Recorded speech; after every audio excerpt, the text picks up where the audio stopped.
Well, diplomacy between the United States and North Korea has gone through cycles of hope and disappointment before, with Pyongyang often reneging. In 2007, for example, North Korea agreed to shut its main nuclear reactor in return for aid. Pyongyang signed an agreement to dismantle its nuclear weapons facilities, but missed the deadline. In 2008, the government demolished a cooling tower, a symbol of its commitment to ending its nuclear program. But 2 months later, it refused to allow international observers to visit suspected nuclear facilities. The US agreed to send food aid in 2012 after Pyongyang said it would freeze the launching of long-range missiles. But that agreement ended when long-range rockets were launched in early 2013. Well, joining us now via Skype from Ashburn, Virginia, is Greg Scarlatoiu.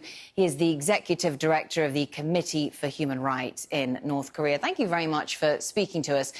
So the rhetoric that we've heard so far is quite positive. You have an immediate suspension of nuclear and long-range missile testing, a major decision by Pyongyang. Of course, the US and other members of the international community have welcomed this move. But how much of the tough work still lies ahead?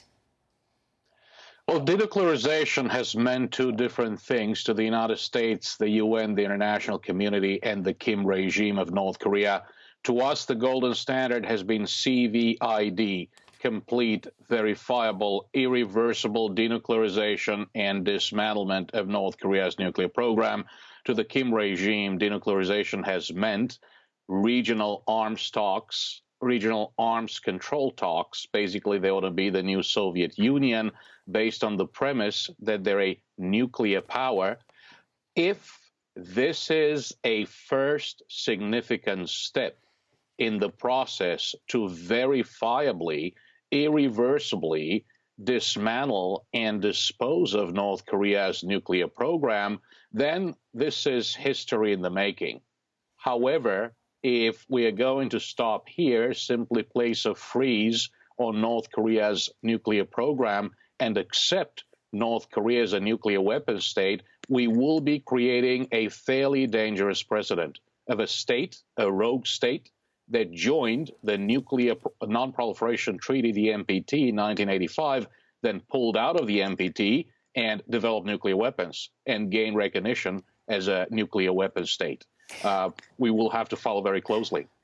I don't think there is enough, perhaps, understanding or transparency or, let's say, information around the entire range of nuclear or missile stockpiles North Korea has. It is very unrealistic at this point, so early in the process, to expect that they will go beyond freezing their nuclear program. But it does seem to be a positive start. It would seem as though here we have a leader in Pyongyang that is keen to make his mark in perhaps a different way in comparison to his predecessors. Diplomacy is always a good thing. Talks are always a positive development, no doubt about that. Also, North Korea's long-term strategic goal has not changed. The long-term strategic goal of the Kim regime, its fundamental strategic goal, is regime survival.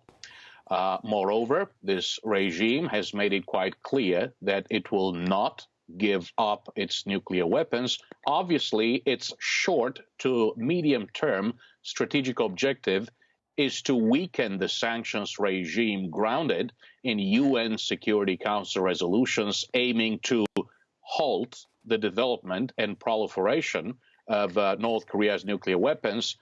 On the South Korean side, President Moon is very interested in resuscitating inter-Korean economic cooperation, thus these current developments. Kim Jong-un's coming to the negotiating table is the result of the maximum pressure campaign applied to North Korea by the Trump administration in collaboration with the international community. We have effectively applied both economic and military pressure through sanctions and the deployment of nuclear assets. I'm just curious, because it is a fascinating time, this potential for a deal, or at least an easing of tensions with North Korea comes when we see the reverse happening with Iran.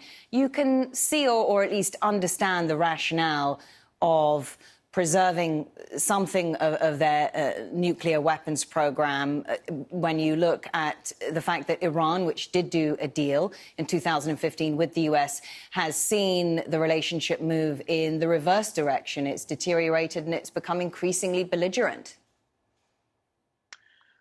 In the North Korean case, again, while I think that we all welcome inter-Korean dialogue between the DPRK and the United States of America, being fully aware of the strategic objectives of the Kim regime, being fully aware that this regime has zero diplomatic credibility, I'm very skeptical. Remember, the 1994 Geneva Agreed Framework, they violated the terms of the agreed framework and developed a uranium enrichment program. Same story with the six-party talks, same story with the Leap Day Agreement of 2012.